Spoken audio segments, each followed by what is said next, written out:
Você está com uma dor no ombro, faz crossfit e não quer deixar os seus treinos de lado? Eu vou te mostrar hoje como a gente cuida de dor no ombro aqui na Wolf Fisioterapia. Oi, meu nome é Christian, eu sou fisioterapeuta, responsável técnico aqui da Wolf Fisioterapia, pratico crossfit, adoro a modalidade e vou contar um pouco de como a gente desenhou o nosso planejamento de tratamento para conseguir oferecer uma experiência de reabilitação para você que está com uma dor no ombro. O CrossFit é uma metodologia de treinamento que foi patenteada nos anos 2000 e ela integra várias modalidades de treinamento, como o levantamento de peso olímpico, a calistenia, exercícios aeróbicos cardiovasculares, movimentos de treinamento funcional e até de preparação militar. Então a modalidade ela não é difícil só por causa da complexidade de movimentos, mas também por causa da exigência cardiorrespiratória, que você tem que entregar uma determinada quantidade de exercícios dentro de um curto tempo, ou você tem que entregar muitos movimentos ao longo de muito tempo, ou você tem que entregar movimentos muito pesados. Mas a gente aqui da fisioterapia entende isso como duas atividades principais, entendendo a dor no ombro. O movimento de puxar, seja uma puxada de frente, puxada de baixo, puxada de cima, e o movimento de empurrar, nessas três direções também. E aí quando a gente divide isso de duas formas, eu consigo direcionar um pouco para qual que é a forma que eu vou tratar e qual forma que eu vou enxergar esse ombro de um contexto funcional e entender como que a postura influencia na dor no ombro. Mas antes de falar de postura, antes de falar de tudo que te incomoda, eu vou te falar como que os pacientes costumam chegar aqui na fisioterapia em um momento mais inicial. Eles chegam com dor para levantar o próprio braço, chegam com dor para dormir principalmente, que você tem que ficar posicionado em cima do braço. Então essas são uma das maiores queixas dentro da rotina dos pacientes e já nem tão mais dentro da prática do esporte.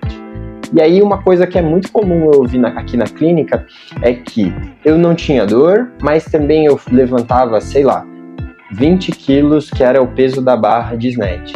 E aí quando eu fui aumentar para 30 quilos, eu comecei a sentir dor, aí participei de um campeonato interno ali do boxe, eu fui para fora para fazer uma competição e depois disso meu ombro nunca mais parou de doer.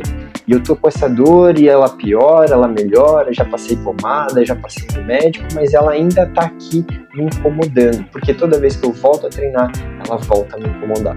Então esse é mais ou menos o relato dos pacientes que chegam até nós num primeiro momento que a gente chama de fase aguda. É muito comum que os pacientes vão até um médico e consigam fazer um exame de imagem, uma ressonância magnética, até uma tomografia, e aí eles costumam ouvir termos como a tendinite do supraespinhal, a tendinite do infraespinhal, uma bursite subacromial, junto com outros sintomas.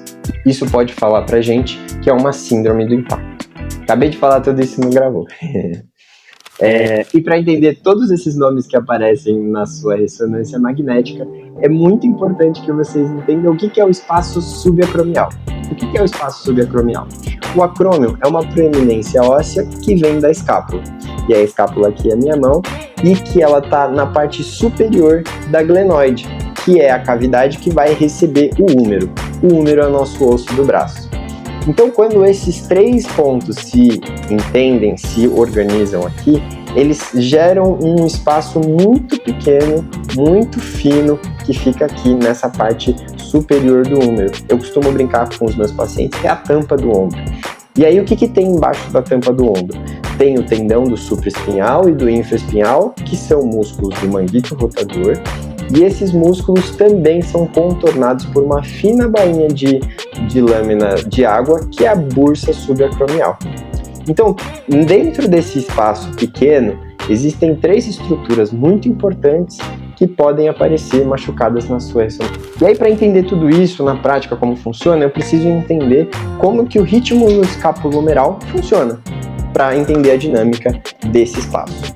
Para cada 2 graus que o húmero faz, a escápula faz 1 para acompanhar. Ou seja, da metade para cima, o braço vai fazer 90 graus e a escápula vai fazer 45 graus. E esse ritmo, ele tem que acontecer de forma proporcional e na mesma velocidade, porque não adianta eu fazer um movimento de braço e depois ajustar a escápula, ou ajustar a escápula e depois o braço, porque aí isso vai trazer consequências para esse espaço subacromial. Tá, legal, tudo bem, entendi o que é o húmero, o que é a escápula, entendi o ritmo escapulohumeral, mas o que isso serve para mim na prática? E aí, isso tudo contempla a minha avaliação, que é uma avaliação não só do ombro, mas também de outros fatores da postura da coluna, dos quadris, que interferem no movimento de barra. A gente recebeu um paciente aqui que um pouco antes, algumas semanas antes dele aparecer para a nossa primeira sessão, ele estava fazendo levantamento de barra, estava fazendo snatch, e aí na hora que ele foi receber a barra, ele trouxe os ombros para frente e aí percebeu que o ombro começou a doer, ele deu uma pinçada, incomodou e aí começou a sentir dor no ombro. Principalmente no caso dele, ele usava muito o movimento da coluna fechado. Aí ele ouvia, preciso contrair o core.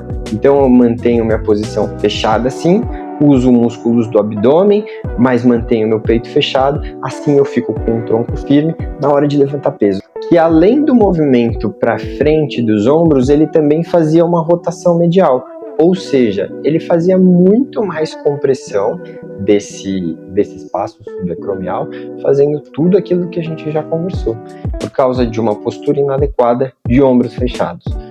A gente ouve muito, né, que os instrutores de CrossFit ou instrutores da academia, da musculação, falam muito de manter o peito aberto para você conseguir posicionar bem as escápulas. Só que isso também tem que ter ritmo, tem que fazer o acompanhamento do movimento de recepção de barra. Então, se eu entender essa posição de ombros, não adianta eu simplesmente corrigir os ombros e falar, abre o peito e fica nessa posição, mas é eu entender os fatores que precedem esse ombro fechado. Poxa, quando eu faço isso parece que é muito artificial, é uma coisa muito pensada e eu ainda tenho que fazer outro treino, tenho que pular na caixa, tenho que correr na rua. Essa é uma forma que eu vejo muitos pacientes chegando aqui, que não tem essa facilidade em manter um eixo, essa parte mais proximal em um eixo vertical, se manter crescido. E se você chegou até aqui nesse vídeo, significa que você está interessado em saber como trata. A primeira parte do nosso tratamento é a parte de cuidados locais, ou seja, uma parte de cuidado da dor. Para quem passou num pronto-socorro ortopédico, em geral eles pedem o repouso e alguns medicamentos para alívio da dor e controle da inflamação. Mas aqui dentro da sessão de fisioterapia, a gente pode usar recursos como a liberação miofascial, que serve para tirar a contratura e a restrição muscular do ombro, o laser terapêutico de baixa intensidade, que serve para estimular as células de cicatrização dos tendões e da bursa, o ultrassom, que é um calor profundo, um aquecimento profundo também para controle da inflamação, e a eletroterapia, que serve para controlar e manejar a dor. Esses são recursos que a gente usa muito aqui na fisioterapia para conseguir controlar essa primeira fase, a fase aguda. E a gente pede, às vezes, na maioria das vezes, uma retirada do treino, dependendo da condição. Se a pessoa estiver muito debilitada, a gente pede para ela sair do treino para dar tempo para o ombro se reorganizar. Tá, legal, consegui melhorar, tô sem dor. Mas o que a gente faz agora? Aí a gente começa a fase 2 de recuperação, que é o retorno às atividades básicas diárias e é uma fase de reestruturação do próprio ombro. Vocês lembram que a gente, além do ombro que trabalhava de uma forma excessiva, também tinha uma condição postural que favorecia esse movimento de ombros fechados. Então essa é uma fase que a gente consegue reestruturar esses dois pontos. A gente consegue tanto fortalecer o ombro, quanto melhorar a postura, criando uma boa base para a recuperação e o retorno ao esporte. Na fase de reestruturação, fortalecimento do ombro, a gente pode primeiro usar das isometrias, pegar uma bola de peso, deixar na frente do peito, fazer o elástico que a gente afasta uma mão da outra com os ombros ao lado do corpo, fazer também aqueles movimentos mais comuns de recuperação de manguito, rotação externa, com e sem angulação. Esses são exercícios que são usados nessa fase de reestruturação e principalmente o que a gente faz aqui na Wolf é ter uma abordagem para entender o próprio corpo, para você conseguir trazer um bom alinhamento postural, conseguir fazer esse core e a respiração ativarem para proporcionar uma boa estabilidade para os ombros. Então é fazer uma boa base para conseguir entregar isso dentro do seu retorno ao esporte. Como que a gente faz isso? Através de alguns exercícios que não vão exigir necessariamente força de abdômen, mas vão exigir um bom arranjo desse movimento, que é um movimento de manter crescido, de baixo para cima e principalmente conseguir manejar isso com a respiração. Como a gente faz isso? A gente pode deixar a pessoa cansada dentro da sessão, pode trazer estímulos de o que ela deve fazer dentro da sessão para conseguir se manter firme. E aí, nessa fase de reestruturação, a gente reestrutura tanto a postura quanto a força do ombro para ele se reestabelecer. E aí, quando a gente junta isso e coloca dentro do contexto do CrossFit, a gente tem o retorno ao esporte, que é a nossa fase 3. Na nossa terceira fase, a fase de retorno ao esporte, é a hora que a gente junta tudo isso, a reestruturação postural e a força do ombro, e começa a colocar isso em movimentos de barra, começa a colocar em movimentos do CrossFit. No snatch, por exemplo, que é principalmente o movimento de empurrada para cima da cabeça, que é o movimento, a parte mais complexa do movimento, a gente pode trabalhar isso de outras formas, como por exemplo, trazer o movimento de esticar o braço com uma instabilidade, uma posição com uma bola na mão, por exemplo, são exercícios que a gente pode usar numa reabilitação de ombro adequada ao CrossFit. E aí uma coisa que outros pacientes também perguntam, né? Tá, legal, entendi toda essa teoria, mas quanto tempo isso demora? A primeira fase, que é a fase de controle inflamatório, ela leva de 1 até 3 semanas, a depender do estímulo que foi dado para inflamar aquele ombro e qual que foi a magnitude de energia que foi feita para lesionar esse ombro e também o tempo de dor no ombro que essa pessoa passou. Na fase 2, a fase de reestruturação, existem casos que a pessoa já é mais forte, ela já tem um ombro muito fortalecido, já faz manguito há muito tempo, mas não tem a parte postural. Ou o contrário, ela tem uma postura muito boa, mas não tem a força que o ombro exige dentro do CrossFit. Então, esse intervalo vai ficar aí entre 1 e 3 meses. E essa fase de retorno ao esporte é uma fase de constante aprendizado, aí é o coach que também vai colaborar em melhorar a técnica, em melhorar a saída, melhorar a recepção da posição do movimento de snatch, mas essa fase leva de 2 até uns 4 a 5 meses. Mas isso é fora do treino? Não, isso já é dentro do box de CrossFit, que é uma coisa que a gente gosta muito de fazer para garantir um retorno ao esporte que seja coerente e eficiente. Quando a pessoa vai treinar, aí ela procura aplicar o que a gente fez de postura, de força e aplicar dentro do box de CrossFit. Uma outra pergunta também muito comum que eu recebo aqui, mas não posso treinar? Na primeira fase, eu prefiro que não, porque as pessoas quando chegam aqui já chegam com muito desespero, muita dor, muito desconforto. Mas se é uma pessoa que está com algum desconforto, está conseguindo fazer alguns movimentos, aí a minha sugestão é, faz movimentos abaixo da linha do ombro e principalmente com baixa carga. Em uma fase intermediária, que é essa fase de reestruturação, eu peço para fazer movimentos de barra só até a altura do ombro, como por exemplo o clean sem o jerk, kettlebell swing só até a altura do ombro e fazer movimentos que não têm essa exigência de levar as mãos acima da linha da cabeça.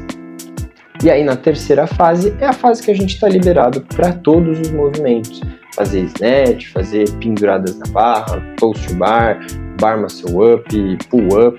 E são movimentos que o ombro ele já está tanto forte quanto bem alinhado. É assim que a gente trata uma dor no ombro aqui na Wolf Fisioterapia. Principalmente respeitando o processo de cicatrização, aprendizado e reestruturação do nosso ombro, das nossas condições físicas, mas principalmente também respeitando as suas condições de recuperação, para entregar para você a melhor experiência de recuperação dentro do CrossFit. Se você gostou desse vídeo, comenta aqui, gostei, manda para os seus amigos que têm dor no ombro, que praticam CrossFit com você e dá um like para ajudar a gente a fazer mais vídeos como esse. A Wolf Fisioterapia fica na Zona Sul de São Paulo, na região do Brooklyn, e para agendar a sua primeira sessão, a sessão mais importante de planejamento terapêutico, manda uma mensagem através do nosso WhatsApp. É isso, muito obrigado.